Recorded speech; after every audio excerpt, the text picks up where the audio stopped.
સાહેબ અહીંયા મુખ્યમંત્રી હતા ત્યારે આ તાલુકાને લાખણી તાલુકાને લાખેણો તાલુકો એમ કરીને એમણે નવો તાલુકા તરીકેની રચના મોદી સાહેબે આપી હતી અને હમણાં જ થોડા જ સમય પહેલા એક નવો જિલ્લો અહીંયા આગળ આપ્યો છે વાવ થરાદ જિલ્લાની ભેટ પણ માન્ય પ્રધાનમંત્રી સાહેબે માન્ય મુખ્યમંત્રી સાહેબને કહીને આપણને આપી છે એના માટે પણ એમનો આભાર માનવો પડે અને એટલું જ નહીં સાથે સાથે રા તાલુકો ધરણીધર તાલુકો ઓગળ તાલુકો સહિત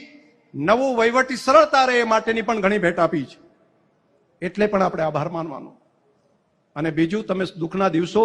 આપણે બધાએ જોયા જ દુષ્કાળની અંદર અહીંથી માઇગ્રેશન કરીને હિજરત કરીને બહાર કમાવા માટે આપણે જવું પડતું હતું આ ધરતીના સપૂત મોદી સાહેબ મુખ્યમંત્રી બન્યા નર્મદાનું પાણી આ ધરતી ઉપર પહોંચે અને અહીંથી ઘર પરિવારને છોડી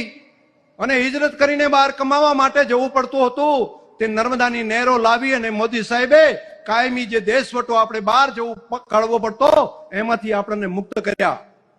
એટલું જ નહીં જ્યાં નર્મદાની નહેરો નથી ત્યાં સુજલમ સુફલમ નામની નવી નહેર બનાવી પાણી માટે આપણે ટળવળતા હતા અને એ વખતે કેટલાય લોકોએ વિરોધ કર્યો હતો